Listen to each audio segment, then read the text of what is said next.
चलो चुप चुप। देखो कल की क्लास में मैंने क्या समझा था, इधर देखो ध्यान से। वेरियस ट्रोपोग्राफी समझ रहे थे हम, विभिन्न प्रकार की स्थलाकृतियां। इसमें हमने नदी के द्वारा जो बनाई गई स्थलाकृतियां ना, वहां तक समझ लिया था। कुछ पढ़ने को भी आता पिछली वाली क्लास में तुम कि कहा था कि तुम पढ़ लेना है, डेल्टा वाला खुद पढ़ लेना और आसान भी था वो।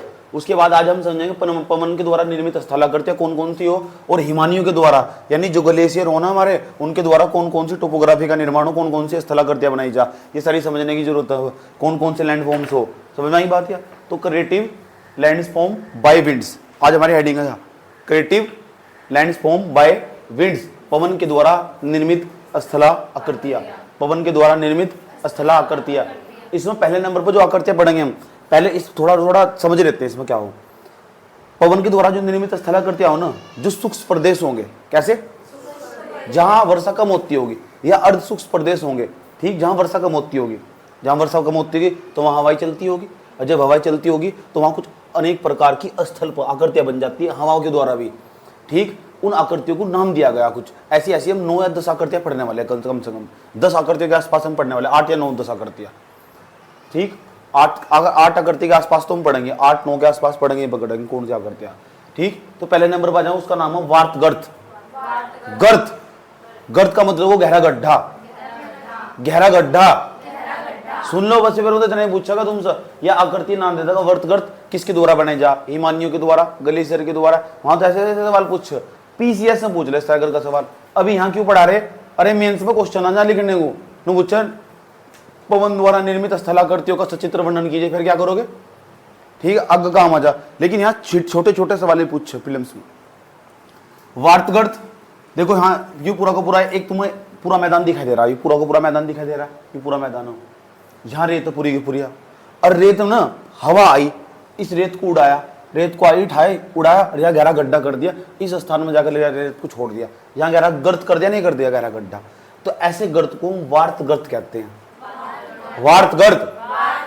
पवन के द्वारा रेत को उड़ाकर जो भी गहरे गड्ढे का निर्माण करा जा, उसी गड्ढे को वार्तगर्त के नाम से जानते हैं। बात समझ में आई बात है। पूरी दुनिया में ऐसे ऐसे गहरे गड्ढे बहुत बड़ी मात्रा में पाए जावे, लेकिन उसका तो नाम जरूर याद रखना, जो सबसे बड़ी मात्रा में सबसे बड़ा गड्ढा आज पवन के द्वारा बना दिया गया हमारे ही पास हो। चाइना के पास ऊपर मंगोलिया पड़ा, जहाँ चाइना देश है ना उसके उत्तर में तुरंत मंगोलिया, और मंगोलिया के ऊपर पता क्या पड़ा, साइबेरिया पड़ा जो रूस के अंतर्गत आवा। तो उसके बीच में एक मंगोलिया पड़ा, और मंगोलिया के अंदर एक गोबी मरुस्थल पड़ा। उस गोबी मरुस्थल के अंदर एक बहुत बड़ा गहरे गड्ढे का निर्माण कर दिया गया हवाओं के द्वारा, हवाओं के द्वारा रेत को उड़ाकर बहुत दूर पहुंचा दिया गया। उस एक स्थान को फेमस नाम दे रखा है, उस स्थान का नाम मंगोलिया के अंदर, उसका नाम है वियोंग। वियोंग, तो वियोंग वही स्थान है जहां पूरी दुनिया में सबसे गहरा वार्तगर्त पाए जा, ये गड्ढा पाए जा। और वो वार्तगर्त एक प्रकार की स्थलाकृति जो कि हवाओं के द्वारा बनाई गई है। यूएसए के अंदर बेफलो, बेफलो बेफलो बेलिस, बेफलो बेलिस बोल रहे थे, बेफलो बेलिस। उसके बाद मिस्र, मिस्र पड़ा कतारा गर्त। ये सवाल तुमसे पूछा जा सके कौन सा गर्त कहां पड़ा, समझ में आई बात। या लेकिन ये पहला तो जरूर याद रखना, वियोंग वाला पहला जरूर याद रखना। वियोंग मंगोलिया के अंदर पड़ता, और बहुत गहरा गड्ढा, पूरी दुनिया में सबसे गहरा गड्ढा ही हुई है, समझ में बात। जो रेत के द्वारा जो हवाओं के द्वारा बनाया गया, रेत के द्वारा, उसे वियोंग बोल। उसके बाद जो छत्रक शिला, कौन सी शिला, नोट्स तो हो गए तुम्हारे पास, है नोट्स, ये देख लो कितनी, ये भी हवाओं के द्वारा बनाई गई। क्या हो उसमें, आओ समझते हैं। ये हमारे पास चट्टान, चट्टान देखो ऐसी थी हमारे पास, हवाएं इस पैकेट टकरा गई ऐसा करके, तो हवाएं ना चट्टानों को तो मतलब लग रहा होगा भाई ये चट्टान है ऐसा करके, इस पर हवा डेली का डेली टकरा रही, इस पर कोई फर्क नहीं पड़ रहा, फर्क पड़ रहा है। यस, हर चीज से फर्क पड़ा, चाहे छोटा सा भी चीज क्यों ना हो, उससे भी फर्क पड़ेगा। ऐसे टकरा गई, ऐसे टकरा गई, ऐसा गई, ऐसा गई, ऐसा गई, ऐसा गई, कट कट के छतरी के जैसे बन जाएगी। पता क्या हो, जो पापा की परिया हो और परे हो ना, इसके नीचे खड़े होकर मैं गाना बना, ये बारिश का मौसम, समझ में आई बात। यार छतरी का काम कर रहा है चट्टान, और वहां सेल्फी लेके खड़े हो, बाहर बारिश पड़ रही हो, और साइड में रोड निकाल दो, साइड में रोड निकल जा, मजाक नहीं कर रहा है। ऐसे बहुत बड़े बड़े पहाड़ है, इसी तरह वे काट दिए गए हवाओं के द्वारा। उसमें अपर्दन अपक्षय की क्रिया प्रारंभ होगी, अपर्दन प्रारंभ होगा, उसमें कटनी स्टार्ट होगी चट्टान में, और किसने काटा उसे, हवाओं ने, और ऐसा करके छतरी का निर्माण होगा। इसका नाम रख दिया छत्रक शिला। छत्रक का मतलब वो छतरी, और शिला का मतलब क्या, वो पत्थर। शिला नहीं, शिला की जमाने नहीं, शिला का मतलब पत्थर, तो नाम बन गया छत्रक शिला। ऐसा पूरी दुनिया में कहीं है, हाँ है, क्यों नहीं। यहाँ देखो सारा मरुस्थल में, अच्छा सारा मरुस्थल में ना ऐसी ऐसी चट्टान पाई जा, सारा मरुस्थल में भी उन चट्टानों को वहां गारा कहे, गारा गारा, इन्हें गारा कहे सारा मरुस्थल के अंदर। ऐसी ऐसी चट्टान पता कहाँ पाई जाएगी, पूरी दुनिया में कहीं भी मिल जाएगी तुम्हें, ऐसी ऐसी चट्टान छत्रकशिला कहीं भी मिल जाएगी। यहाँ उत्तराखंड में चल जाओ, यहाँ भी मिल जाएगी तुम्हें, जहाँ भी तुम्हें लगा ना ओहो यहाँ तो मुझे मकान की जरूरत ही नहीं है, यहाँ तो आराम से छुप सकती हूँ, समझो भाई छत्रकशिला। समझ बात यार, मैं बहुत जगह गया हूँ इस तरह घूमने। तुमने गए कभी, ये तो नहीं गई, ये छत्रकशिला, इसका आकार देखो ऐसा भी हो जा, आराम से तुम यहाँ खड़े हो सको उसके पास जाकर। क्या हुआ, हुआ ये कि जो हवाएं चल रही थी ना, विंड्स चल रही थी, उनके अंदर ना उनके द्वारा उसे काट दिया गया, उस चट्टान को काट दिया गया, इधर से भी काट दिया गया और एक पूरी छतरी का निर्माण कर दिया गया, इसलिए छत्रकशिला के नाम से जानते हैं। क्या छत्रकशिला,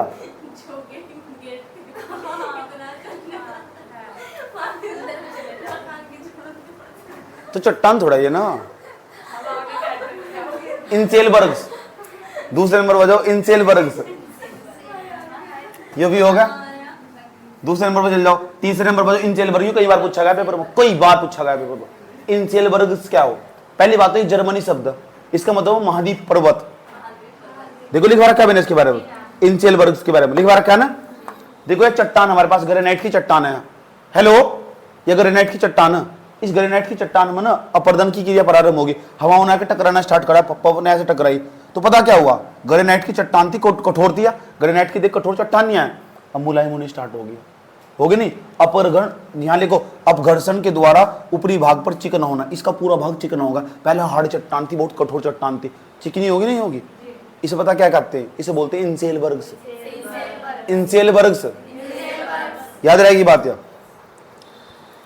कोई प्रॉब्लम है तक, ठीक। लेकिन यहाँ कुछ लोग यहाँ अपरदन ना कहते हैं, कुछ लोग बताते हैं यहाँ अपरदन हुआ, अपरदन नहीं अपघर्षण हुआ। यहाँ क्या हुआ, हवाएं आकर टकराई और इन्होंने ना ग्रेनाइट की कठोर चट्टानों को चीकना कर दिया, और चीकना करने के बाद उसका नाम है इंसेलबर्ग्स, इंसेलबर्ग्स।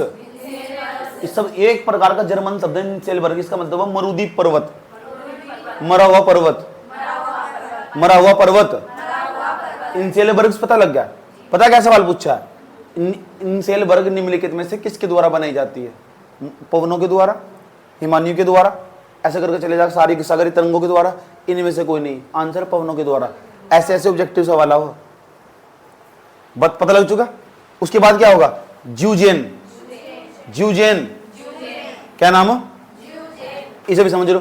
देखो मैंने 3 चट्टान बनाई, एक तो मेरे ऊपर कठोर चट्टान, नीचे फिर मुलायम चट्टान, फिर कठोर चट्टान, मुलायम चट्टान, कठोर चट्टान, कहीं भी हो क्या हो पता, हवाएं आएंगी टकरा गई, अपने आप ही हो जा, अपने आप ही हवाएं आकर टकरा कर कठोर चट्टानों पर भी और मुलायम चट्टानों पर। कठोर चट्टानों के अंदर जो अपरदन की क्रिया प्रारंभ होगी, अपघर्षण की क्रिया पर उस पर अपघर्षण प्रारंभ हो जाएगा, हवाएं आकर टकरागी और टकराने के बाद गहरे गड्ढे का निर्माण कर देगी।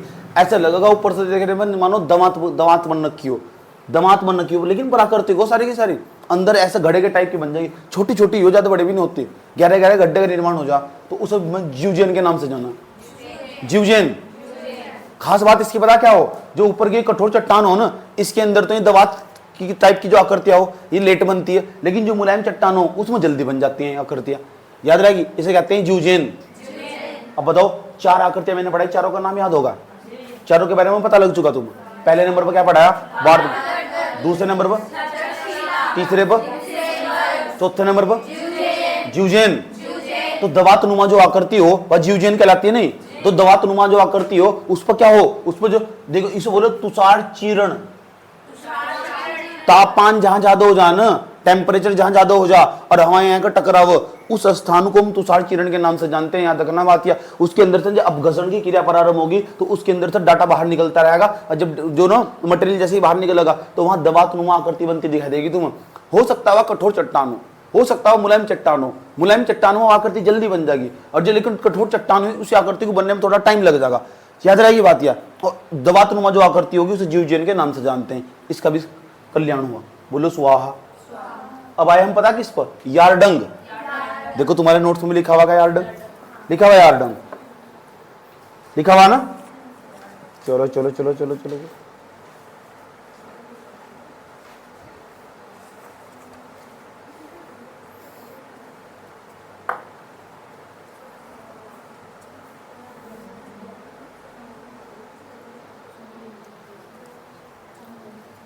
हाँ यारी हाँ, देखो ये कठोर मुलायम चट्टान है हमारे पास, इसमें पवन द्वारा अपघर्षण होना स्टार्ट होगा, तो इसका अपरदन होना स्टार्ट हो जाएगा, चट्टान कटनी स्टार्ट हो जाएगी, और चट्टान बड़ी तेजी के साथ कटेगी। कहीं कहीं तो हालत ऐसी होगी कि चट्टान ना ये चट्टान ऐसा ऐसा करके दिखाई देगी तुम्हें, चट्टान ऐसा करके दिखाई देगी तुम्हें, ऐसा लगेगा मानो तुम इसके ऊपर एक कंघी होया, सही बात है, ऐसा लगा तुम इसके ऊपर गिर गए तो तुम मर जाओगे, तुम ऐसे दांते खड़े हुए ऐसा करके चट्टान दिखाई देगी। इसे हम यारडंग के नाम से जानते हैं, यारडंग नहीं यारडंग, ये दोबारा फिर समझ लो, जो कठोर और मुलायम चट्टाने हो उनके अंदर जब पवन के द्वारा अपघर्षण की क्रिया प्रारंभ हो जा तो उनके चट्टानों का अपरदन शुरू हो जा। अपरदन का मतलब वो कटाव एक प्रकार का, जब कटाव स्टार्ट हो जाएगा तो जो ऊपर की भाग होगा ना वो कंघी नुमा दिखाई देगा, सही बात है। तो इस तरह समझ जाओ, उस जो कंघी नुमा दिखाई देगा, कटक दिखाई देंगे उसके ऊपर, कटक दिखाई देंगे, तेजी से प्रारंभ हो जाएगा इसमें, अपरदन बहुत तेजी के साथ प्रारंभ होगा इसमें, मतलब चट्टान बहुत तेजी के साथ कटनी स्टार्ट हो जाएगी, तो वहां जो आकृति बनती दिखाई देगी उसका नाम होगा यारडंग। ये पूछा जाएगा यारडंग किसके द्वारा आकृतियां बनाई जा, इतना सही सवाल पूछा छोटे छोटे फैक्ट में, जो यारडंग आकृतियां किसके द्वारा बनाई जा। उसके बाद जालीदार शिला, ये बड़ा इंटरेस्टिंग है, जालीदार शिला देखो क्या हो है नोट्स में तुम्हारे, खोल लो जल्दी फटाफट अपना नोट्स, नोट्स बहुत जरूरी है, लिखवा रखा है ना मैंने इसके बारे में।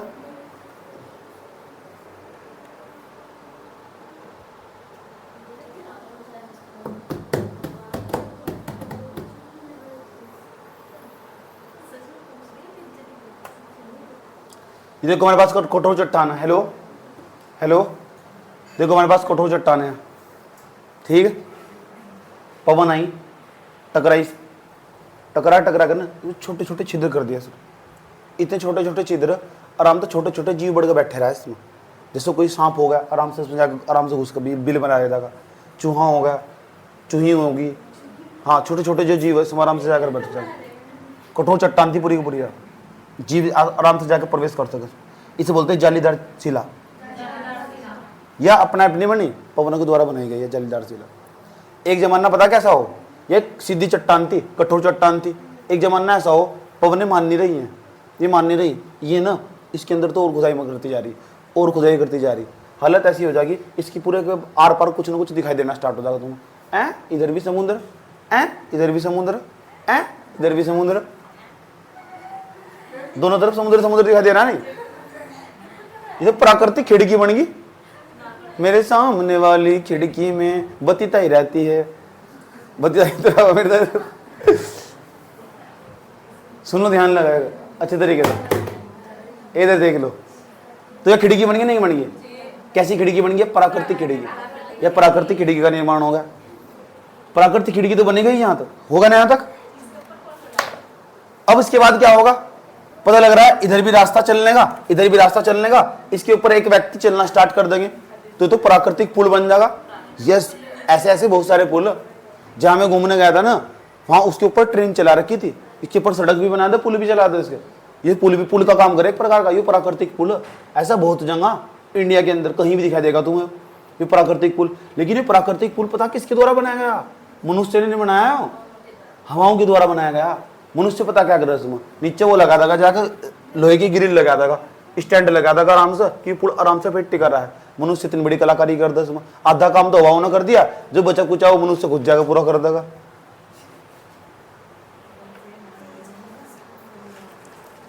ठीक, बस कौन सी स्थलाकृतियां थी,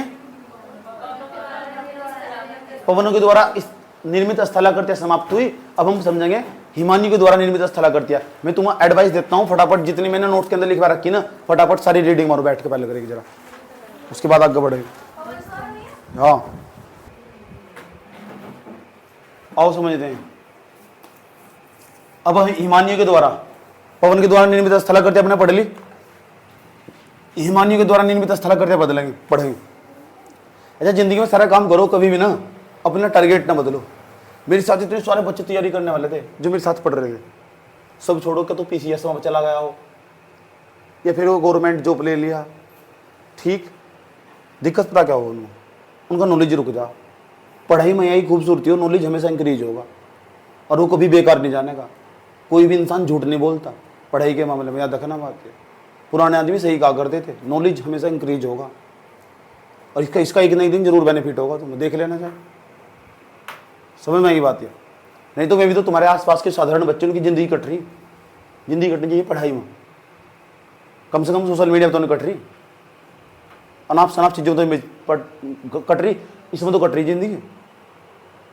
अपनी ज़िंदगी किस तरह काटना हो तुम पर निर्भर कर रहा है। तो ये तुम्हारे आसपास भी बच्चे हैं मौजूद, समझ गए? याद रखना बात ये। सोच लो तुम्हें कैसे काटनी है, पढ़ाई के साथ काटनी तो फिर पढ़ाई करो तमीज़ से, अच्छे वाले पढ़ाई होश में होगा। चैप्टर पढ़ाना पूरा का पूरा, ऑब्जेक्टिव क्वेश्चन उधेड़ दो उसके बिना बैठे। अच्छा तुम्हें खुद ही पढ़ना पड़ेगा, याद रखना बात यार। कोई ऊपर तो प्रेशर डाल नहीं है। तुम 2 साल के दूध पीते बच्चे नहीं हो कि तुम्हें डंडा बजाया जाएगा भाई पढ़ लो पढ़ लो पढ़ लो पढ़ लो। खुद ही अंकों में शर्म आ जानी चाहिए अब कि करना क्या है। ठीक है, ये 1 साल है तुम्हारे पास, ये वाला पूरा का पूरा, जितना हो सके ना अपने आप को इतना झोंक दो। एक इंसान पढ़ाई करता कितना गिर सके ना, वो अपने आप को खुद पता करना चाहिए। तुम्हारा दिल जब तक खुद नहीं कहनेगा नहीं कि तुमने सच्चे दिल से मेहनत करी या नहीं करी, तब तो तुम्हारा कहीं से रिएक्शन नहीं हो सकता। जिस दिन तुम सच्चे में मन से पूरा प्योरिटी के साथ 1% का कोई भी त्रुटि ना करते हुए सब चीज़ प्रॉपर टाइम देते हुए प्रॉपर टाइम टेबल के साथ तैयारी करोगे, हो ही नहीं सकता तुम सक्सेसफुल हो जाओ। समझ गए? ठीक, कोई नहीं आने का, नहीं तो आगे का रास्ता बड़ा कठिन हो। हर दिन एस्पिरेंट्स की जवानी जल रही है, जो तैयारी कर रहा उसकी जवानी खराब हो रही है, जितने बच्चे तैयारी कर रहे हैं। सही बात है। इसलिए सोशल मीडिया से बचकर हो, पूरा 1 साल दिल ठोक कर जी जान लगा कर पूरा उस पढ़ाई में बिता दो पूरा का पूरा। समझ गए? खूब लिखो, बढ़िया करो, बेहतरीन तरीके से, अच्छे तरीके से, ज़्यादा से ज़्यादा रिवीजन करो। 1% की त्रुटि न हो तो पढ़ाई में। तुम जिस दुनिया में दिन भर कुछ भी काम कर रहे हो, बस एक ही बात सोचनी रात को जाकर, आज क्या पढ़ाई प्रॉपर मात्रा में हुई या नहीं हुई। अगर नहीं हुई ना तो कल से फिर सुधार शुरू। ना तो मुझे घर वालों का काम देखना, ना मुझे इधर का काम देखना, नहीं, मुझे अपना पूरा 1 साल लॉक कर देना, किसी से मुझे कोई मतलब नहीं है। ठीक, मैं पहले कह देता हूँ बच्चों में 1 साल पूरा जी जान लगा के बैठ जाओ, बहुत बेहतरीन कर दो। समझने की बात है। सोशल सर्कल बिल्कुल कम, ऐसे लोगों से ही बात करना बंद जो तुम्हें समझते ही नहीं, भाड़ में जाओ, सब साइड लगा दो। अब हम पढ़ते हैं हिमानियों के द्वारा निर्मित स्थलाकृतियाँ। हिमानियाँ मतलब क्या हो भैया, पहले इनके बारे में समझेंगे। हिम क्या हो, हिमानियाँ क्या हो, हिमोड़ क्या हो, हिम बर्फ क्या हो, सही बात है, हिम चादर क्या हो, इनके बारे में थोड़ा थोड़ा समझते हैं, फिर हम धीरे धीरे आगे बढ़ेंगे। तो हिमानियों के द्वारा, हिमानिया का मतलब है जो बर्फ की नदी है बहती है, उसे हम हिमानिया कहते हैं। बात समझ में आई बात है? बर्फ ग्लेशियर था, टूटा आया, तो हम समझते हैं अभी हिम ग्लेशियर, हिम किसे कहते हैं, हिमानिया किसे कहते हैं, ग्लेशियर किसे कहते हैं, क्या हो हिमनद, पहले से जानते हैं अच्छी तरह। ठीक है, क्योंकि यहाँ पे भी सवाल पूछ लिया जा। तो मेरा जो नोट्स था ना उसमें मैंने बड़े अच्छे तरीके से समझा रखा है। अब यहाँ पे भी सवाल बना, बहुत गौर से समझना। देखो जो हमारे पास ये ऊंचाई वाला भाग हो ना, ऊंचाई वाला भाग, जो पर्वत हमारे पास, ये जैसे तुम ऊंचाई वाले भाग पे चढ़ोगे तो तुम्हें ऑटोमेटिक ठंड लगनी स्टार्ट हो जाएगी। जैसे मैं कुछ दिन पहले नीलगिरी पर्वत पता, तो नीलगिरी पर्वत पता क्या हुआ, तापमान 6 डिग्री सेंटीग्रेड के आसपास हो रहा था वहाँ। रात को सुबह शाम बहुत भयंकर वाली ठंड, यहाँ का 34 हो रहा था, 34, 31, 32 इतना तापमान हो रहा था यहाँ। इतना तो हो रहा था, 33, 34, 31 इतना था यहाँ का तापमान। उसका वहाँ का तापमान होता 6 डिग्री सेंटीग्रेड। जहाँ मैं था ऊटी, कुन्नूर, इस स्थान के नाम, बहुत मस्त जगह, और रात को गजब की ठंड लग रही है, भयंकर वाली। मुझे वहाँ कंबल ओढ़ना पड़ा। कारण क्या है, ऊंचाई पे बढ़ने के साथ साथ ना तापमान में कमी है। वो ऊंचाई बढ़ेंगे ना साथ साथ 165 मीटर चले जाओगे तुम ऊपर, 165 मीटर ऊपर चले गए तो 1 डिग्री सेंटीग्रेड तापमान में कमी आ जाएगी, गिरावट आ जाएगी। याद रखनी बात क्या, सब नोट्स में लिखा रखा है मैंने, तो पता लग गया ना। 165 मीटर ऊपर चले गए, 165 मीटर ही तो, हाँ 165 मीटर ऊपर जाने पर ना तापमान में 1 डिग्री सेंटीग्रेड में गिरावट आ जाएगी। एक बात बताओ, अगर इसे ना आसान भाषा में समझते हैं, अगर 1000 डिग्री सेंटीग्रेड हम ऊपर 1000 मीटर ऊपर चले गए, कितने मीटर, 1000 मीटर ऊपर चले गए तो तापमान में 6.5 डिग्री सेंटीग्रेड की कमी आ जाएगी। 5 डिग्री सेंटीग्रेड तापमान में गिरावट आ जाएगी तापमान में। अब देख लो तुम, अगर 1000 मीटर की ऊंचाई पे चले गए, अभी तुम यहाँ बैठे हो और ऊपर 1 किलोमीटर की ऊंचाई पे चले जाओ तो तापमान 6 डिग्री कम पा जाएगा। तुम्हें लग रहा है कि तुम सूर्य के पास जा रहे, तापमान कम हो जाए, वो हो जाएगा ज़्यादा। नहीं, तुम यहाँ से हो, कुछ ऐसा यंत्र लेकर उड़ो, ठीक है, तुम सूर्य की तरफ ही जाओ, भले ही क्यों तापमान 6 डिग्री सेंटीग्रेड कम होगा उसी तरफ भी जाने पर। ऊंचाई बढ़ने के बाद साथ साथ तापमान में कमी आ वो हर जगह आ गई। अच्छा ऊंचाई बढ़ने के साथ साथ तापमान में तो कमी आ गई, दाब में भी कमी आ गई क्या? दाब कम होगा ज्यादा होगा? कम होगा। ये तो मैंने पृथ्वी का दबाव वाला नहीं समझा रहेगा तुम, उसमें दाब ऊपर कम हो नहीं ज्यादा हो, ऊपर दाब ऊपर जो प्रेशर कम हो जा। जब तुम एरोप्लेन में बैठोगे ना, तो अभी मैंने इसके भाई को लेकर था, ठीक है, मेरे असिस्टेंट हो, तो जो उसे लेकर था ना, तो उन्होंने कहा भाई जी मेरे कान में पता नहीं क्या सू सू हो रही।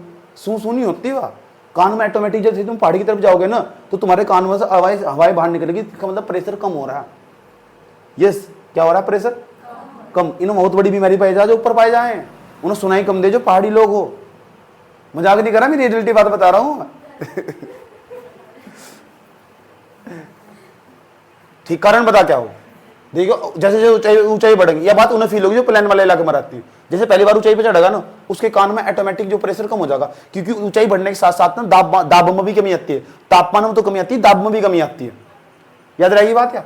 तो इसे ना हम इसे क्या बोलते हैं? इसे बोलते हैं नॉर्मल लैप्स रेट, सामान्य ताप की ह्रास दर। पता लगे सामान्य ताप की ह्रास दर क्या हो? अच्छा जी, चलो यहां तक भी समझ में आएगा। तो इसमें इसका मतलब जहां तापमान 0 डिग्री सेंटीग्रेड होगा वहां बर्फ पड़नी शुरू हो जाएगी तुरंत। पहाड़ों पर वहीं बर्फ पड़ रही होगी, इस टाइम यहाँ आसपास कहीं बर्फ नहीं पड़ रही, लद्दाख के सिवा। ठीक, वहां तापमान पता क्या है? 0 डिग्री सेंटीग्रेड से नीचे चला गया। वहां का तापमान -25 डिग्री सेंटीग्रेड के आसपास, अब भी -25 -30 ऐसा रहा। बहुत सारे स्टूडेंट है मेरे जो ड्यूटी कर रहे हैं, वहीं से बताओ जहाँ मुझे समझ की बात है, जो आर्मी वाले उस कंटोनमेंट में छावने वाले में तापमान भाई जी यहाँ सियाचिन के अंदर इतना -25 -20, उनके पास ऐसी जैकेट हो। कारण क्या है? ऊंचाई वाला स्थान है, और ऊंचाई वाले स्थान पर जाने पर क्या हो? तापमान में क्या हुआ? गिरावट। और दाब में भी क्या जा? दाब में भी क्या जा? गिरावट आ जा। समझ नहीं बात? तो इसे बोलते हैं सामान्य ताप की ह्रास दर। पता लग चुका? सामान्य ताप की ह्रास दर कितनी हो? 1000 मीटर की ऊंचाई पर जाने पर तापमान में कितनी गिरावट आ जाएगी? 6 डिग्री सेंटीग्रेड की गिरावट। अगर 165 मीटर की ऊंचाई पर जाओगे ना, तो तापमान में कितनी गिरावट आ जाएगी? 1 डिग्री सेंटीग्रेड की। ये सर नो। ठीक, अब थोड़ा आगे बढ़ते हैं और आगे बढ़कर अपनी बात को थोड़ा समझने की कोशिश करते हैं। दो चीज समझनी, 3 चीज समझनी है। एक तो हमारे पास हिम। हिम क्या हो? किस चीज को हिम क्या हो? हिम का मतलब इंग्लिश में क्या क्या वहां? Snow, SNOW, snow. ये क्या बला हो? उसके बाद एक हमारे पास फर्न। फर्न ये क्या हो? ये भी समझो। फर्न कहते नहीं, फोग पड़ रहा है, फोग। ठीक है, फर्न। एक हमारे पास बर्फ, आईसी है ना, बर्फ। अब बताओ जो हिम हो हमारे पास, हिम किस चीज को हिम क्या? बर्फ क्या माना है एक प्रकार की। ठीक, अब देखो उनको बर्फ पड़ रही, ऊपर तो छोटी छोटी बूंदे से पड़नी स्टार्ट हो जाती है। जहां मैं था वहां बर्फ ही पड़ रही थी एक टाइप की, ऐसी धुंध मेरे मुंह पर लग रही सीधी आगे। सच में रोज सुबह शाम वही हाल होता वहां से 50% के आसपास। और यहाँ देखो कितनी गर्मी होती। इसमें 50% तो स्नो हो। जब हम इनकी बात करेंगे ना, हेलो, इसमें 50% तो स्नो होगा और 50% ही इसके अंदर एयर होगी, हवा होगी, चलती रहेगी, ऐसा करके मुंह पर लगती रहेगा। 50% उसे बोल रहा हम बर्फ गिर रही है। सही बात है, उसे हल्की हल्की मुंह पर धुंध से लगती रहेगा। पहाड़ी इलाकों में ऐसे लगा, मंसूर में भी ऐसे लगा।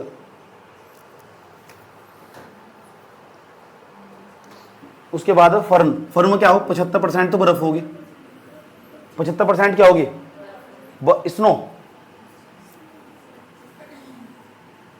और 25% क्या होगी? एयर होगी। इसमें हवा कम होगी थोड़ी। और आइस में क्या होगी? 100% पूरी तरह क्या होगी? स्नो होगी, बर्फ पड़ती होगी। 100% पूरी तरह प्योर पानी होगा वो। ये वाला का पता लग चुका है? बर्फ क्या हो, फन क्या हो, हिम क्या हो। इस वजह लोगों को इसका इंतजार रहा है। सही बात है। शिमला, कुल्लू, मनाली सब ये पड़ा वहां से 100% पूरी तरह। समझ गए? जो सफेद सफेद बर्फ की चादर होती है ना, वो हो जहाँ हल्की हल्की धुंध सी पड़ती रहना, हल्की हल्की धुंध सी पड़ता है 75%। हल्की छोटी छोटी बर्फ के कण पड़ेंगे, वो फटनो। जहाँ हल्की हल्की ओस पड़ती रहेगी 24 घंटे मुंह पर, हमारे यहाँ भी हो जाओ तो यहाँ से वो हिमो। यस, उसे सुनो बोल लो। ठीक, अच्छा नहीं होता हो। ज़्यादा सोनारा मौसम ही हो माना जा, उससे भी अच्छा ही हो माना जा। जहाँ हिल स्टेशन बनाएंगे यहाँ बनाएंगे, जितने भी हिल स्टेशन है। ये तो सही है। चलो आगे चलते हैं, थोड़ी बात को आगे समझते हैं। एक हो हिम महाद्वीप, एक हो हिम चादर, और एक हो हिम पर्वत। इसे भी समझ लो करेगी जरा। एक तो हो हिम महाद्वीप। हिम महाद्वीप, एक हो हिम चादर, एक और हो हमारे पास हिम पर्वत। ये क्या बोला हो ये भी समझो। देखो हमारे पास किस चीज को हम हिम चादर हिम महाद्वीप कहेंगे?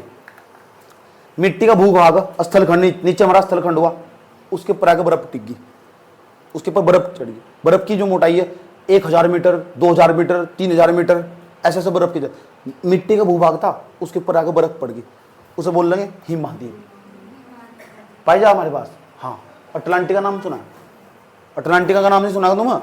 वो पूरा का पूरा हिम महाद्वीप, नीचे मिट्टी का भूभाग, उसके ऊपर कई किलोमीटर की परत चढ़ गई उसके ऊपर बर्फ की। ऐसे उत्तर में पाए जा। तुम्हारा जो पृथ्वी वाला इलाका ना, पूरी पृथ्वी हमारे पास ये पृथ्वी है पूरी की पूरी। ठीक, इस पूरी पृथ्वी में यहाँ ध्रुवीय प्रदेश हैं, ये हमारा नॉर्थ पोल होगा, ये नीचे साउथ पोल होगा यहाँ से। ठीक, और यहाँ में हमारी विषुवत रेखा होगी, विषुवत रेखा याद रहेगी। ठीक, अब बताओ, अब मैं तुमसे एक सवाल पूछता हूँ, जरा बताना करे। ये विषुवत रेखा होगी जिसे भूमध्य रेखा कहते हैं। तो विषुवत रेखा से ध्रुव की तरफ जाएंगे हम, नीचे भी जाएंगे ऊपर की तरफ जाएंगे, तो सामान्य ताप की ह्रास दर में कमी आएगी या वृद्धि होगी?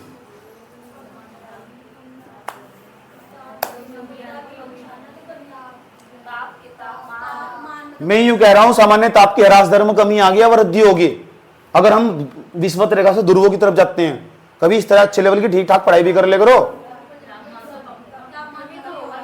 सामान्य ताप की ह्रास दर की बात चल रही है। यूं बताओ, अगर मैं यहां जाऊं ना, ठीक, ध्यान से सुन लो, अगर मैं विषुवत रेखा पर खड़ा हुआ और ऊंचाई पर जाऊंगा तो मुझे ज्यादा ऊंचाई पर जाना पड़ेगा जब जाकर तापमान में गिरावट आ गई। सही बात है, यानी यहाँ सामान्य ताप की ह्रास दर ज्यादा होगी, यहाँ सामान्य ताप की ह्रास दर ज्यादा होगी नहीं होगी? अगर मैं विषुवत रेखा पर खड़ा हुआ मुझे और भी ज्यादा ऊंचाई पे जाना पड़ेगा, 200 मीटर ऊंचाई पे जाना पड़ेगा जब जाकर डिग्री सेंटीग्रेड तापमान घटेगा। लेकिन मैं धीरे धीरे यहाँ तो जैसे जैसे ध्रुवों की तरफ जाऊंगा ना, वो तो 5 मीटर ऊपर जाऊंगा तुरंत बर्फ पड़ने शुरू हो जाएगी। 5 मीटर ऊपर जाऊंगा तो इसका मतलब क्या हुआ? सामान्य ताप की ह्रास दर में क्या आती है? कमी आती है। विषुवत रेखा से ध्रुव की तरफ जाने पर सामान्य ताप की जो ह्रास दर हो, नॉर्मल लैप्स रेट हो जो, वो घटता है। याद रहेगी बात है, दोबारा फिर समझा रहा हूं मैं, तुम ध्यान से समझना अच्छे तरीके से। भाई मैं विषुवत रेखा पर खड़ा हुआ तो सामान्य ताप की ह्रास दर ज्यादा ऊंचाई पर जाने पर तापमान में जब गिरावट आ गई, क्योंकि यहाँ विषुवत रेखा सूर्य की किरणें सीधी खड़ी पड़े हैं। यहाँ विषुवत रेखा पर 12 घंटे दिन 12 घंटे की रात हो यहाँ से, समझ गए? तो उसके बाद जैसे मैं ध्रुवों की तरफ जाऊंगा तो सामान्य ताप की जो ह्रास दर होगी ना, उसमें कमी आ जाएगी, बहुत कम समय पर ही बर्फ गिर जाएगी। यहाँ बर्फ ही बर्फ हो चारों तरफ, दोनों तरफ, उत्तर में भी दक्षिण में भी। अटलांटिक महासागर यही नहीं बना हुआ, अंटार्कटिका ही नहीं बना हुआ, वो बर्फ का बहुत बड़ा पहाड़ पूरा का पूरा। पता लग गया क्या बताया मैंने भी? करे जरा। हाँ, पॉइंट टू पॉइंट बात कर, बता।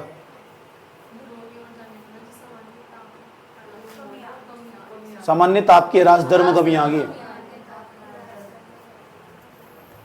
याद रहेगी बात है। अगर हम ध्रुवों की तरफ जाएंगे, विषुवत रेखा से ध्रुवों की तरफ जाएंगे, सामान्य ताप की ह्रास दर में कमी आ गई। समझ गए ना क्या कहने की कोशिश कर रहा है? इसका मतलब अगर मैं विषुवत रेखा पर खड़ा हुआ, अगर मैं चला गया 5000 मीटर 500 मीटर ऊपर, तो तब जाकर 1 डिग्री सेंटीग्रेड तापमान गिरेगा। यहाँ चला गया मैं 10 मीटर ऊपर ही, तभी तापमान गिर जाएगा 1 डिग्री सेंटीग्रेड। क्यों? कारण क्या है? ध्रुव है। क्या है? और ध्रुवों पर लगातार बर्फ पड़ती रहती है, सूर्य का प्रकाश पर्याप्त मात्रा में पहुंच नहीं पाता ध्रुवों पर।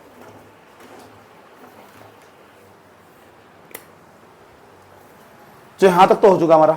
अब हम चलते हैं इस पे जाते हैं। अब देखते हैं अब क्या हुआ हमारे पास। अब हमारे पास हिमानिया, तो अभी तो हिम पर्वत की बात कर रहे थे। हिम पर्वत की, हिम पर्वत क्या हो पता लग चुका। हिम पर्वत क्या हो, हिम महाद्वीप क्या हो। हिम महाद्वीप पता लग गया। महाद्वीप पूरा कॉन्टिनेंट हो, पूरा का पूरा एक ही ऐसा हमारे पास महाद्वीप, 7 महाद्वीप मतलब एक ही महाद्वीप ऐसा जो हिम महाद्वीप। क्या नाम उसका? अंटार्कटिका। अटलांटिका नहीं, अंटार्कटिका। भारत का स्टेशन भी तो एक वहां से मैत्री, जानते हो? एक गंगोत्री, एक मैत्री है। दूसरा एक हो हिम चादर, बर्फ की जो पतली चादर हो ना, क्या तो वह अस्थायी होगी। देखो बर्फ की पतली चादर है, बिल्कुल पड़ी हुई है, कुछ दिनों बाद फिर चले जाएगी वह। जैसे हमारे यहाँ हो, देखो इसमें हो मंसूरी में, कुछ दिनों के लिए बर्फ पड़ जाए यहाँ, फिर वह कुछ दिन बाद गायब हो जा। क्या तो वह अस्थायी होगी? अस्थायी होगी, पतली चादर होगी, ज्यादा बड़ी चादर नहीं होने की वह बिल्कुल भी। आराम से तुमने देखा भी होगा, उसमें जाकर लोग फोटोग्राफी करवा, वो पैर धंसते चले जाओ उनके नीचे करके, वो वहां नहीं गया इस वाले के लिए, सिर्फ उसका मुंह फूट जाता वहीं से। इस वाले यहाँ न कर दिया ड्रामा बिल्कुल भी जाकर। अच्छा यहाँ पता क्या हो, हिमाद्वीप, यहाँ इतनी कठोर बर्फ हो, इतनी कठोर बर्फ हो, इस पर जाकर तुम गाड़ी चला लो। कुछ सिक्किम का नाम सुना तुमने, उसमें तीस्ता नदी का नाम सुना? तीस्ता नदी इतनी जम जा चाहे इसको ट्रक उतार लो, झील है वहां से, सही बात है, चाहे इसको ट्रक उतार लो, इतनी हार्ड हो जाओ। ऐसे साइबेरिया के अंदर वह देखी दोनों पिक्चर देखी, एक अक्षय कुमार की एंटरटेनमेंट, उसका कुत्ता खो जाने चाहिए समुद्र में, समझेंगे भाई बात? इसका मतलब ध्रुवीय क्षेत्र में बनी हुई है, साइबेरियन वाला क्षेत्र में।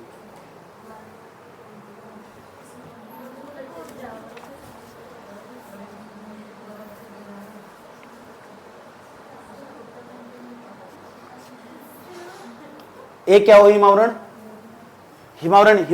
हिमाच्छादन क्या हो, कभी बर्फ ऐसा हो, कभी पहाड़ ऐसा होगा, कभी बर्फ पड़ गया, कभी बर्फ नहीं पड़ने का, उसे बोल रहे हिमावरण। क्या बोल रहे हैं?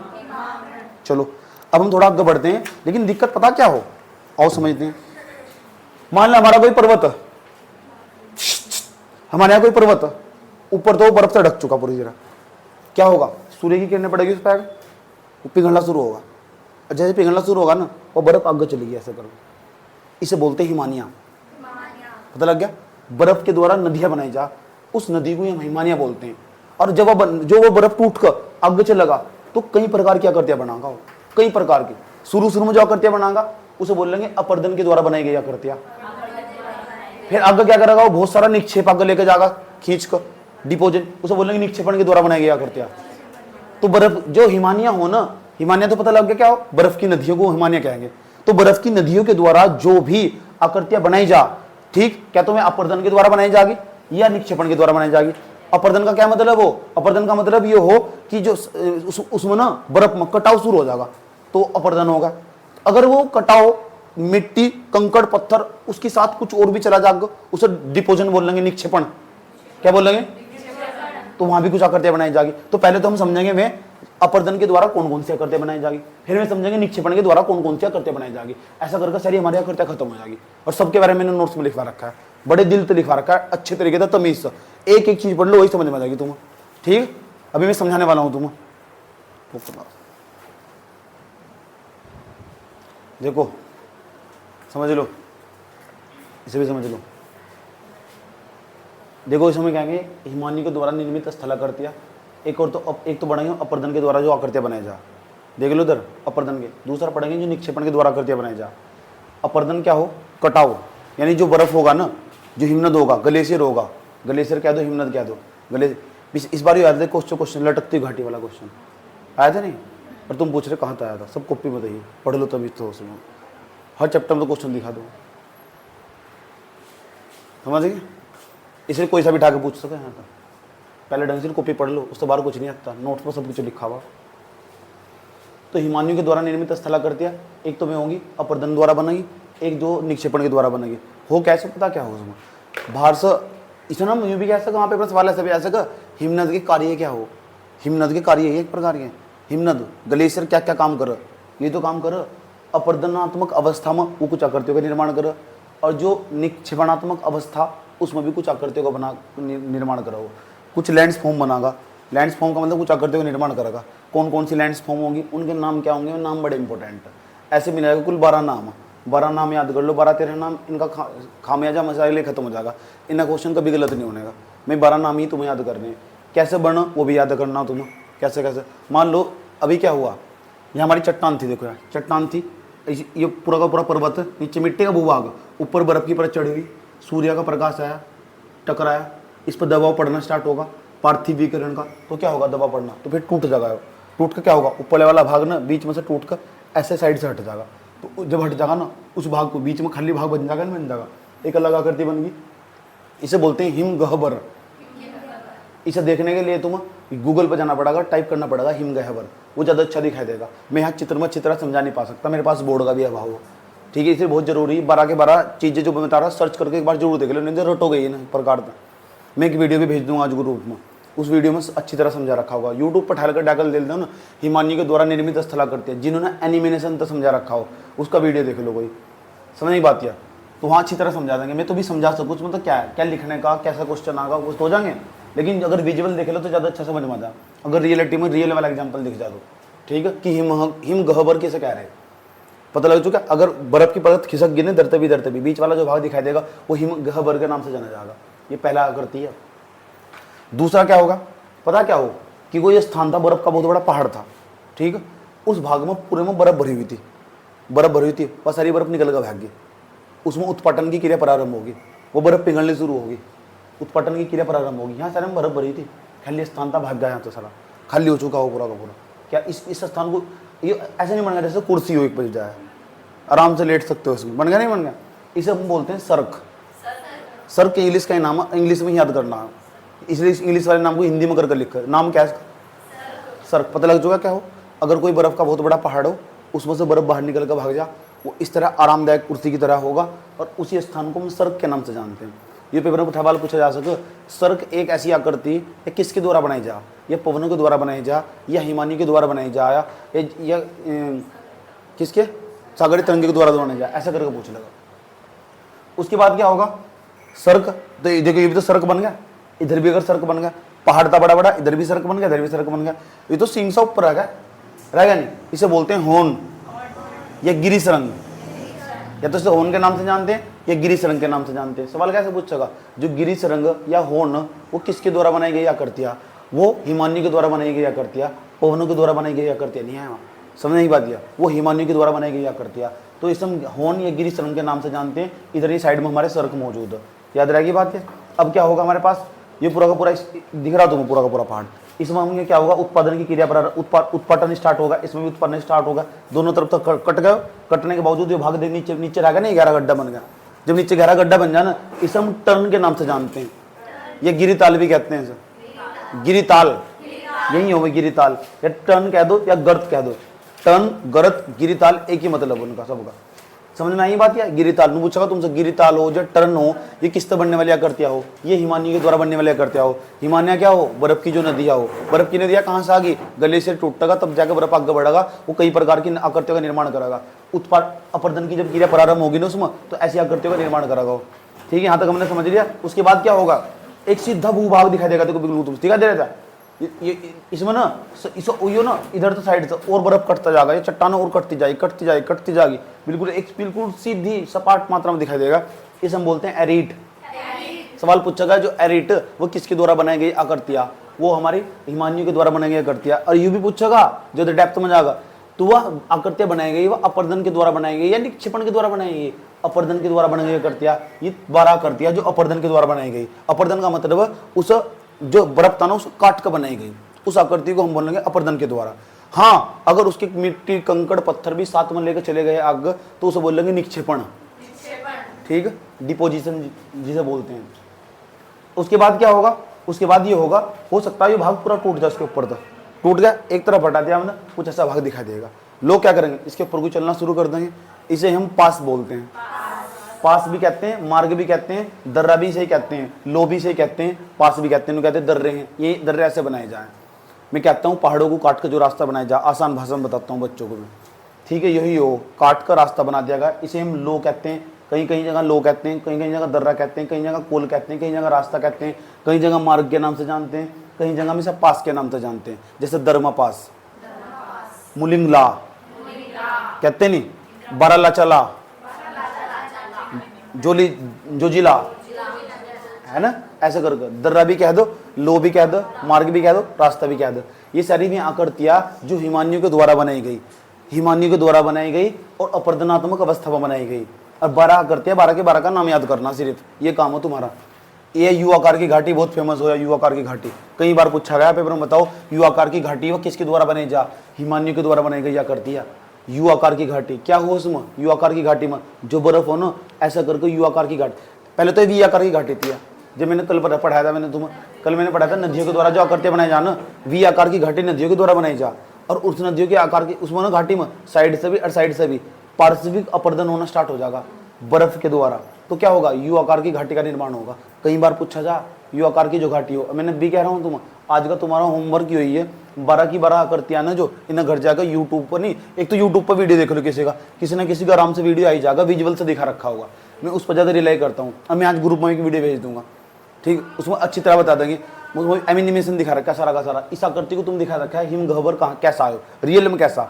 मैं तो यहाँ पढ़ा रहा हूँ और ये देखना बहुत जरूरी है। या तो गूगल पर जाकर खुद सर्च कर देख लो, या कोई यूट्यूब पे एक वीडियो देख लो, बहुत जरूरी हो भी। ठीक है। यू आकार की घाटी का निर्माण भी इस तरह के द्वारा ही हो, अपर्दनात्मक अवस्था में हो। जब जो हिमानियान जब मैं अपर्दनात्मक अवस्था में हूँ, अपर्दनात्मक अवस्था का मतलब क्या हो, जब वे किसी चीज को काट रही हो, काट कर एक आकृति का निर्माण कर देंगे, उसे बोल देंगे यू आकार की घाटी। या यू आकार की घाटी का भी निर्माण भी हिमानियों के द्वारा ही होगा। ठीक है। उसके बाद क्या होगा, यू आकार की घाटी में इस छोटा सा भाग थोड़ा सा और गहरा होगा, ऐसा दिखाई देगा। यहाँ भी झील का निर्माण हो जाएगा, पानी भर चुका होगा, उसके उसे हम बोलेंगे बियोड झील, बियोड झील। उसके बाद क्या होगा, उसके बाद ये होगा, हो सकता है ऊपर से बर्फ आ रही हो, बर्फ आ रही हो, और बर्फ आने के बावजूद ना ऐसे धड़ाम नीचे गिरेगी पूरी बर्फ, और बहुत गहरे भाग में जाकर गिरेगी बर्फ, ऊपर से गिरेगी बर्फ का।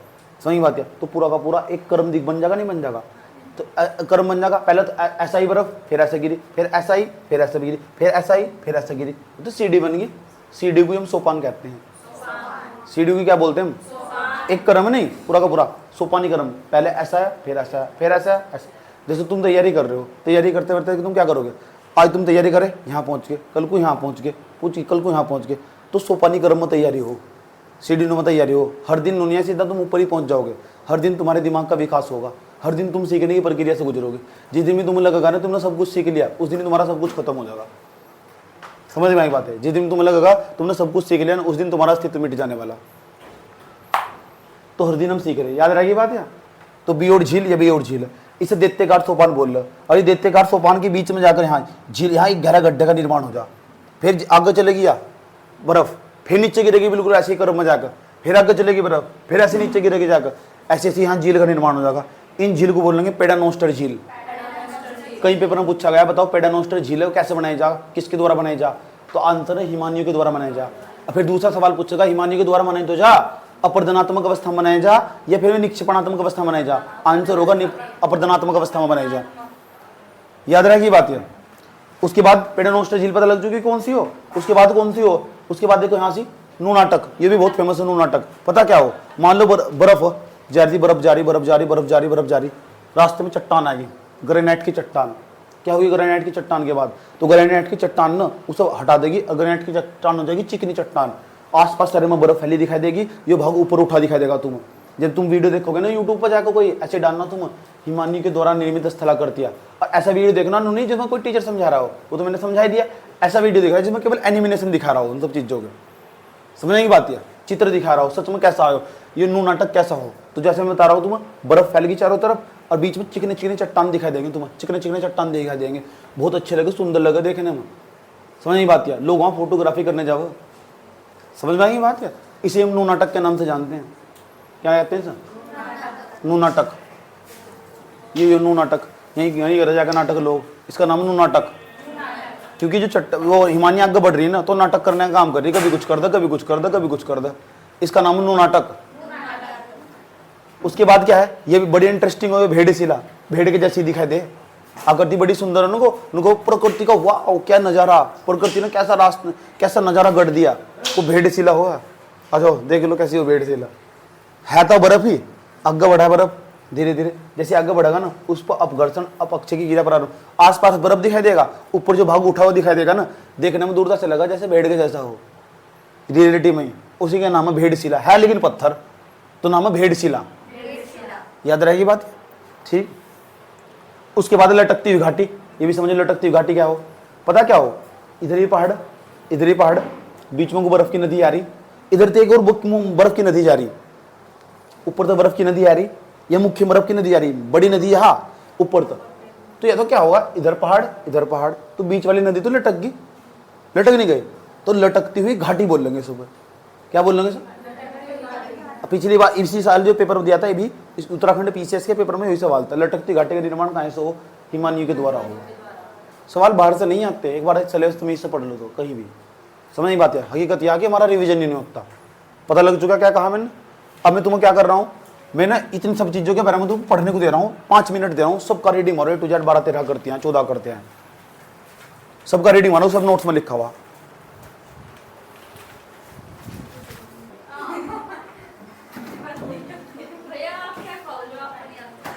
है मैं घूमता रहूँ ना, चलो सुन लो, हिमानी के द्वारा निर्मित स्थलाकृतियां निक्षेपण के द्वारा कौन कौन सी बनाई, समझ लो। 5-6 कृतियां समझ लो, इसका बार बार नाम पूछा जा। अगर तुमसे पूछा जा टोन झील किसके द्वारा बनाई जा, बनाई तो जा हिमानियों के द्वारा ही, लेकिन अपर्दनात्मक अवस्था में बनाया जा, इसका उत्तर ये बताना तुम। अगर पूछा बियोट झील कैसे बनाई जा, बना तो जा हिमानियों के द्वारा ही, लेकिन अपर्दनात्मक अवस्था में बनाई जा। पूछा पूछा पेडानोस्टर झील कैसे बनाई जा, बनाई तो जा अपर्दनात्मक अवस्था में, लेकिन हिमानियों के द्वारा बनाई जा, अपर्दनात्मक अवस्था में बनाई जा। लेकिन अगर कैटिल झील पूछ, कैटिल तो निक्षेपण द्वारा बनाया जा। अब ये निक्षेपण डिपोजिशन क्या हो, क्या बला हो भाई। एक काम करो, पहाड़ से बर्फ बाहर निकली, कंकड़, रेत, मिट्टी, पत्थर, बड़े बड़े पत्थर सब लाके एक प्लेन भाग में लाके छोड़ देगी, पूरा एक मैदान बन जाएगा, समतल मैदान। उस मैदान को बोलेंगे आउटवाश प्लेन। ये पूछा जाएगा तुमसे आउटवाश प्लेन वो किसके द्वारा बनाई गई आकृतियां, तो आउटवाश प्लेन ऐसे दिखा देगा तुम्हें। सही बात यार, ये पूरा का पूरा निक्षेपता लाके स्थान में लाके छोड़ देगा, उसे हम आउटवाश प्लेन कहते हैं। लेकिन जो निक्षेपण आ रहा है, डिपोजिशन आ रहा है, मिट्टी, कंकड़, पत्थर, बर्फ सब चीजें मौजूद, उसे हम 4 भागों में बांट लेंगे, 4-5 भागों में। जो सबसे पीछे वाला हिस्सा होगा उसे बोलेंगे पार्श्विक हिमोड़। हिम मतलब बर्फ, हिमोड़ इसका मतलब उसके साथ जो मलबा लेकर आया गया उसे बोलेंगे हिमोड़। बर्फ के साथ बहुत सारा मलबा आ चुका उसे बोलेंगे हिमोड़। तो पार्श्विक हिमोड़। बीच वाला जो भाग है ना, इधर भरा रहा है पानी हो, पानी टाइप का, इसे बोल मध्य हिमोड़। जो सबसे अगले वाला हिमोड़ हो ना, ये बहुत बड़ी तेजी के साथ चले, सबसे ज्यादा तेल का यही मचा हुआ। समझ बात, याद रखना बात क्या। जब यहाँ से ग्लेशियर टूटा था ना चमोली के अंदर, ग्लेशियर टूटा था यहाँ से कुछ दिन पहले, तो यार ग्लेशियर टूट कर फिर आगे बाढ़ आई थी पूरी की पूरी। तो उसके बाद क्या हुआ था, ये अग्रस्थ हिमोड़, ये भोकाल बचा रहा था, बच गए लोग। उसके बाद यो सबसे नीचे का जो भाग हो उसे बोलो तटस्थ हिमोड़। इसमें ज्यादा फर्क नहीं पड़ता जो नीचे का हिस्सा हो, तटस्थ न्यूट्रल हो एक प्रकार का। तो हिमोड़ को भी कई सारे भागों में बांट रखा है, नोट्स में मैंने सब लिखवा रखा है। आउटवाश प्लेन पता लग चुका, लेकिन इसका वीडियो देखना होगा तुम, और जब तक इनका चित्र नहीं देखने का ना तब तक तुम मेरे हिसाब से सब रटी रहे, सब टोटल। इसलिए इसका चित्र देखना बड़ा जरूरी हो। मेरे पास तो बोर्ड नहीं है, होता तो मैं आराम से ऐसे क्लिक कर आराम से करवा देता हूँ पूरा का पूरा, तुम्हें जरूरत नहीं पड़ती।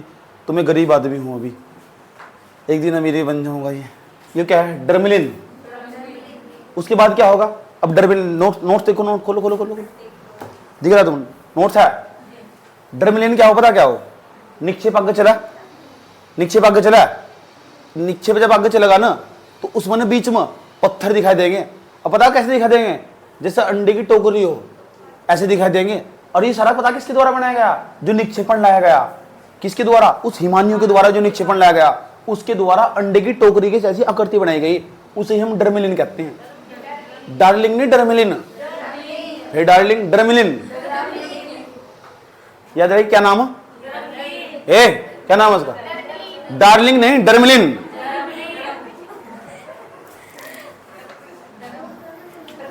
चलो बात समझ में आई। चलो अब थोड़ा आगे चलते हैं, अब देखते हैं एस्कर क्या हो।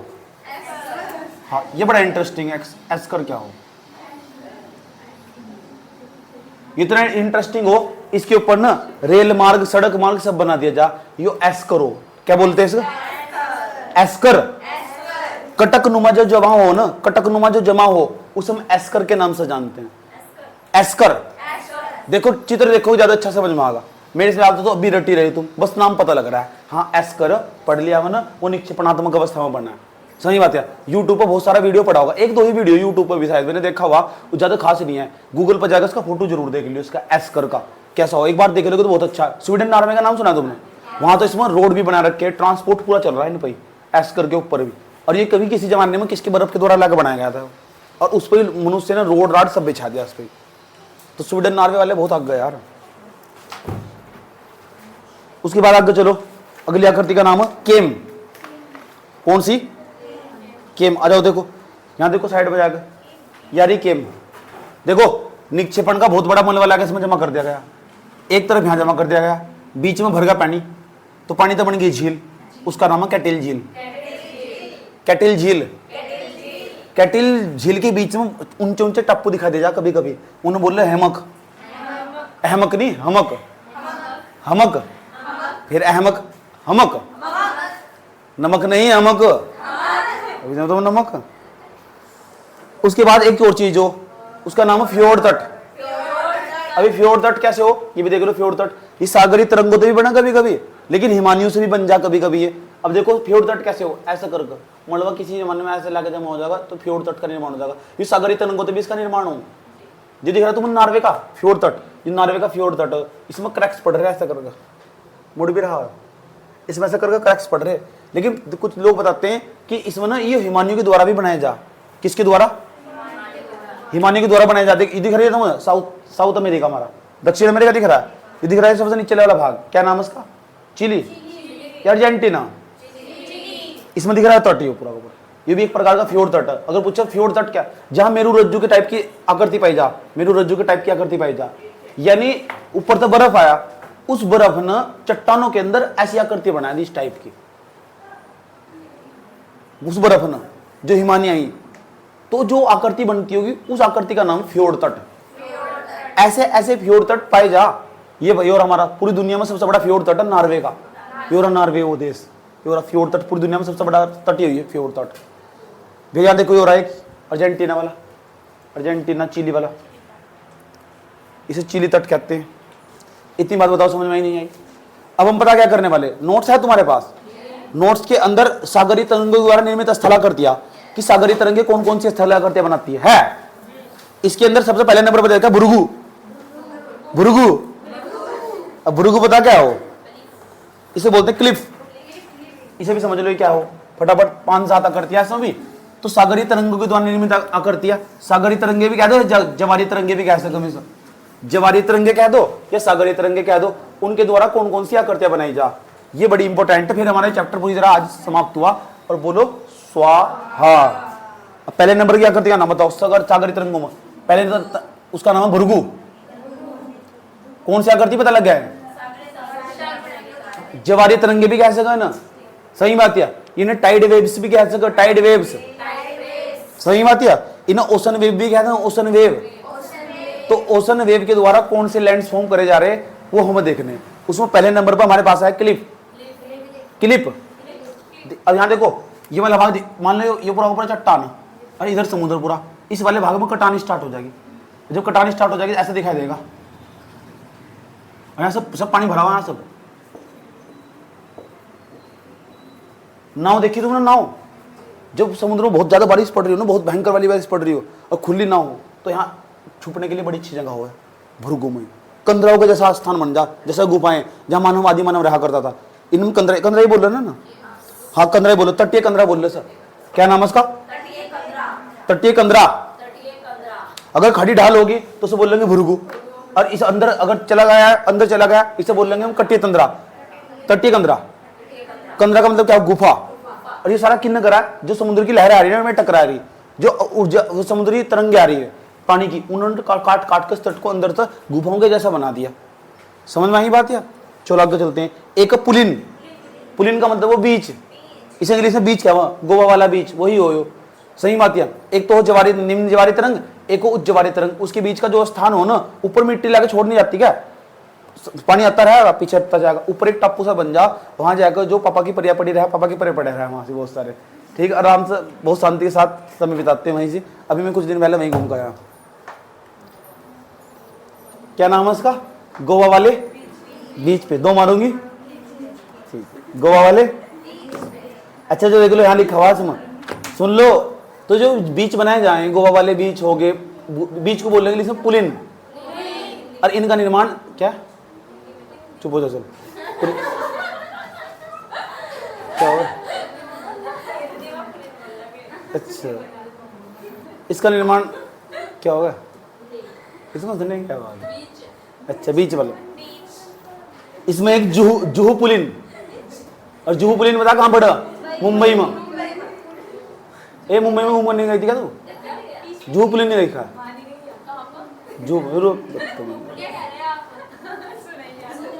कोलवा, कलनूर, अंजना पुलिन, ये सारे गोवा में पड़ा। बहुत फेमस नाम है, सही बात है, बहुत फेमस नाम है। कोलवा, कलनूर, अंजना पुलिन, ये सारे बीच बहुत फेमस है, गोवा के बीच हैं। मैं इस वाले पूर्व पर गया था, इस वाले बीच पर गया था मैं, कलनूर पर। इस वाले पर गया मैं, कलनूर पर, मेरी फेवरेट जगह है। नेक्स्ट एक केरल के अंदर कोवलन पुलिन, अभी मैं घूमने गया था ना, मैं वहां गया था कालीकट बंदरगाह पर, जहां वास्को डी गामा गया था। हाँ, जमहूरियत ने स्वागत करा था उसका। मेरा भी स्वागत इस तरह हुआ था वहां से। मजाक नहीं कर रहा, रियलिटी में बात है। विशाखापट्टनम पुलिन कहां पड़े? विशाखापट्टनम आंध्र प्रदेश में। उसके बाद पुरी पुलिन उड़ीसा। सारे बीच हैं। पुलिन का मतलब क्या हो? गोवा वाले? रैपट मारूंगी। अच्छा, इसमें देखो बीच में एक पत्थर था, पत्थर को काट कर देखो, पत्थर है ना, ये पत्थर, ये पत्थर था पूरा पूरा। समुद्री तरंग आई, इसे काट, इतने वाले भाग को काट दिया, काट कर खाली स्थान बना दिया। इसे क्या पता क्या बोलते हैं? इसे बोलते हैं मेहराब। मेहताब नहीं, मेहराब। मेहराब, फिर मेहताब। नाम लेकर मुट्री को याद आ जा प्रताप। बात ना करो, क्या मेहराब मेहराब करते रहोगे? तू क्यों हंसरी? तू बता प्रताप कौन है? तो क्यों हंसरी में? क्या ये शर्मानी इसलिए हंस रही है। मैंने सोचा प्रताप के चक्कर में हंस रही। चलो चुप जाओ, बात ना करो। स्टेक, स्टेक क्या हो सब समझ लो। सुन लो, ये वाला भाग है ना, ये वाला भाग ये टूट गया था, और टूट कर ना ये खंबे से खड़े हो गए इस तरह करके। यहाँ भर गया शर्म पानी। इन्हें क्या बोल रहे इस वाले भाग को? स्टेक। स्टेक सवाल यही पूछेगा, स्टेक हुआ, मेहराब हुआ, ये किसके द्वारा बनाएंगे? ये करतिया सागरी तरंगों द्वारा। सागर के नहीं, सागरी तरंगों के द्वारा। सागर याद आ रहा है क्या? एक रोधिका, इसे भी समझ लो। क्या मुझे पता नहीं कौन कौन याद आ रहा है। एक तो तटरेखा, इसे भी पढ़ लेना। अब देखो, एक तो क्रीक हो, मैंने जब इंडियन ज्योग्राफी पढ़ाया ना, वहां सारा समझा रखा है। वो क्रीक कौन सा हो, खंबात की खाड़ी कौन सी हो, उसके बाद बे ऑफ बंगाल कौन सा हो, नोट्स में बहुत अच्छे तरीके से लिखा हुआ सारा का सारा। पढ़ो। फ्योर्ड तट मैंने भी समझा लिया। समझ में एक बात? कितना करती है इसमें? 9 करती है ना बस। कौन सा? पढ़ सारे के सारे पढ़ा रखे हैं, कुछ नहीं है, पढ़ सकते शांति से बैठ कर। इंडियन ज्योग्राफी की वीडियो देखो, वहां सारे समझा रखे हैं। रिया तट हुआ, हेपा तट हुआ, लेगून हुआ, ये सारी समझा रखे। पढ़ो ना बैठ कर अच्छी तरह, वो समूह होगा। ये चैप्टर भी खत्म हुआ पूरे पूरा। कुछ तो पढ़ो, पढ़ो से बैठ, अभी पढ़ो पहले वैसे बैठ के। चलो अभी इतना ही रख रहे हैं, कल को वायुमंडल शुरू करेंगे। वायुमंडल बड़ा गजब का टॉपिक है। पढ़ो से बैठ कर, ध्यान से पढ़ो।